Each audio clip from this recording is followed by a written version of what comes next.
Salut à tous et bienvenue pour cette course d'athlée sur l'hippodrome de Cannes-sur-Mer. Il s'agit du prix Jules Rocayrol, je ne sais pas si je prononce correctement, qui va se dérouler le 13 février 2025 pour un départ à 13h55.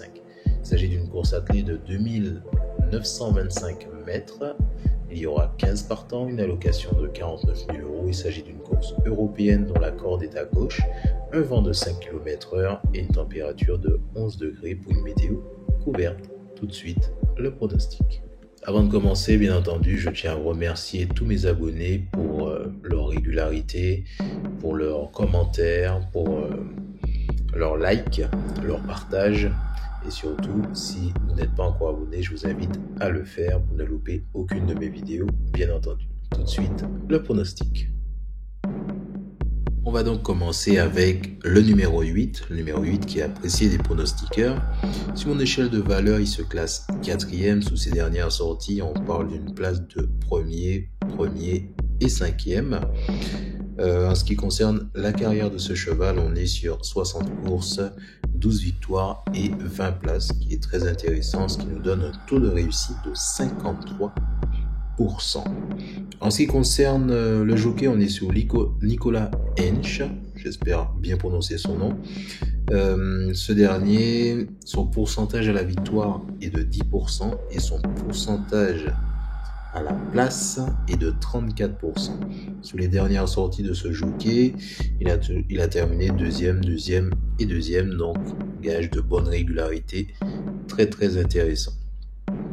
Alors ce qu'on peut dire de plus, c'est qu'au niveau des points forts, on est sous une excellente forme récente de victoires consécutives, régulier à ce niveau et enchaîne les bonnes performances. Entraîné par Nicolas Hensch, un atout bien sûr et bien engagé dans cette épreuve. Sous les points faibles, on parle qu'il va affronter une opposition relevée, peut manquer d'une marge face aux meilleurs, bien entendu. Mais bon, je trouve le profil très intéressant. Place maintenant au numéro 7 qui se classe 3e sous mon échelle de valeur, 3 sur 10, bien entendu. Et en ce qui concerne ces dernières sorties, on parle d'une place de 4e, de 6e et de 5e. En ce qui concerne la carrière de ce cheval, on est sur 56 courses, 13 victoires et 17 places. Ce qui nous donne donc un taux de réussite de 54%. En ce qui concerne le jockey, on sera avec monsieur Julien Dubois. Son pourcentage à la gagne est de 9%, son pourcentage à la place est de 32%. En ce qui concerne ses dernières sorties, on parle d'une place de 5e, disqualifié et 4e. En ce qui concerne les points forts, on parle de monsieur Julien Dubois qui est un très bon driver, performance solide récemment, capable de bien faire dans cette catégorie. En ce qui concerne les points faibles, on parle d'irrégularité, capable du meilleur comme du pire, doit rassurer après quelques courses en demi-teinte. On va parler maintenant du numéro 10. Le numéro 10 se classe 5e sur mon échelle de valeur, 5 sur 10. En ce qui concerne sa musique sous ses dernières sorties, on parle d'une place de 1er, 6e et 5e. En ce qui concerne sa carrière, concernant ce cheval, on est sur 66 courses, 11 victoires et 18 places, qui nous donne un taux de réussite de 44%, ce qui veut dire présent quasiment 5 fois sur 10 à l'arrivée. En ce qui concerne le jockey, on est sur Gabriel Gebermini et ce dernier a un pourcentage de réussite à la gagne de 15%. Et à la place de 31%. Sous ces dernières sorties, on parle d'une 4e, 3e et 1re place qui est extrêmement intéressant comme profil. Alors, au niveau des points forts, victorieux lors de sa dernière sortie, Gabriel Gebermini aux commandes, un plus bien entendu, très bon chrono en 1:10:4 rapide sur le parcours. En ce qui concerne les points faibles, son ultime victoire était sur un lot légèrement inférieur, doit confirmer face à cette opposition. On attend de voir bien entendu. On passe maintenant au numéro 14. Le numéro 14 se classe 8e sous mon échelle de valeur. Ce numéro 14 En ce qui concerne ces dernières sorties, on parle d'une place de premier, neuvième et quatrième. En ce qui concerne la carrière de ce cheval, on est sur 75 courses, 19 victoires et 14 places. Ce qui nous donne donc un taux de réussite de 44%.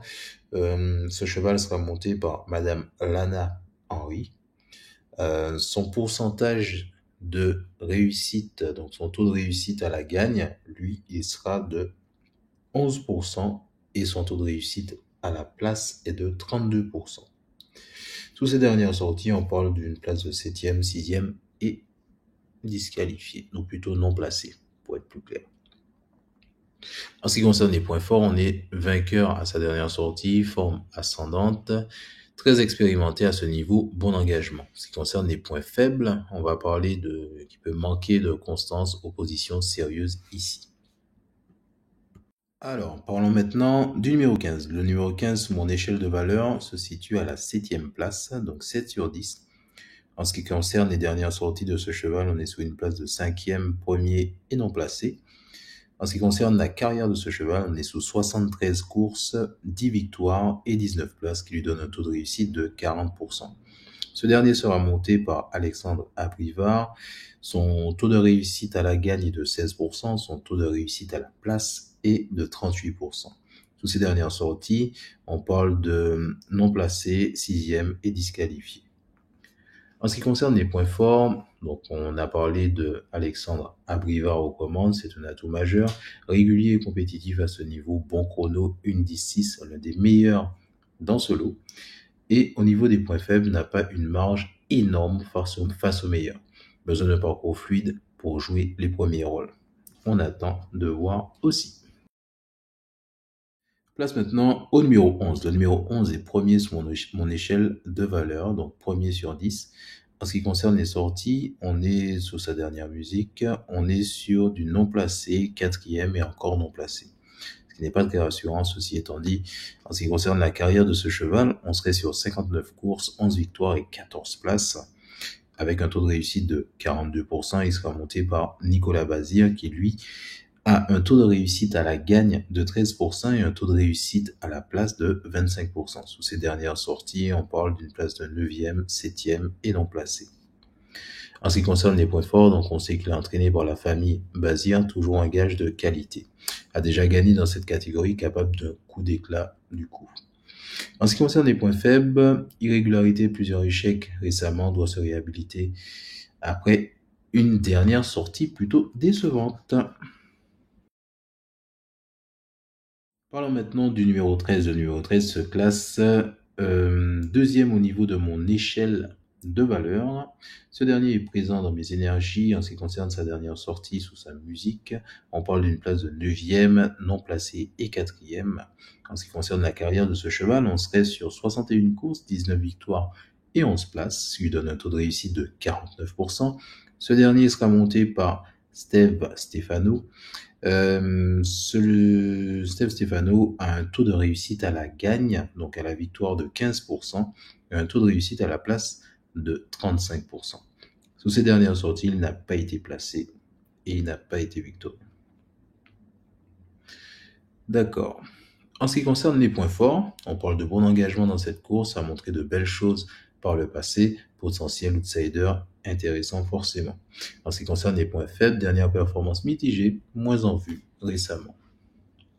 On termine donc ce pronostic avec le numéro 2. Le numéro 2 qui est apprécié des pronostiqueurs. Sur mon échelle de valeur, je le classe 9e.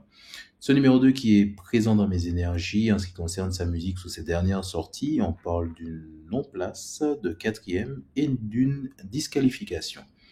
En ce qui concerne la carrière de ce cheval, on serait sur 62 courses, 12 victoires et 14 places, ce qui lui donne un taux de réussite de 42%, ce qui est déjà très intéressant, c'est-à-dire présent 4 fois sur 10 à l'arrivée. Ce dernier sera monté par Cédric Thierry, qui présente un taux de réussite à la gagne de 8% et un taux de réussite à la place de 24%. Sous ces dernières sorties, il a été non placé, 7e et disqualifié. En ce qui concerne les points forts, peut surprendre sur un bon jour. Donc, c'est un lot qui il lui laisse forcément une chance. Et en ce qui concerne ses points faibles, manque de régularité, n'a pas convaincu lors de ses dernières courses. Donc, peut créer la surprise, peut être un bon outsider, mais il faut voir comment ça se présente pour lui pendant la course. Voilà, donc on arrive au terme de ce pronostic. Je vous remercie infiniment d'être resté jusqu'au bout. Si vous n'êtes pas encore abonné, je vous invite à le faire. Si vous voulez me laisser un commentaire, je prends toujours autant de plaisir à échanger avec la communauté. Pensez à activer les notifications, à me laisser un like et à partager massivement cette vidéo. En résumé, on va retenir le 8, le 7, le 10, le 14, le 15, le 11, le 13 et le 2. Et en ce qui concerne les priorités, me concernant bien entendu, on va parler du 8, du 10 et du 15. Et les bons outsiders, on va parler du 14 et du 11. Et les surprises possibles, on serait sur le 13 et le 7. Le 2 n'a pas été retenu concernant, concernant ces 3 niveaux, mais il peut être un excellent tocard à l'arrivée. Donc, attention quand même à lui. Sur ce, je vous souhaite une bonne soirée. Je vous dis à très bientôt pour une nouvelle vidéo.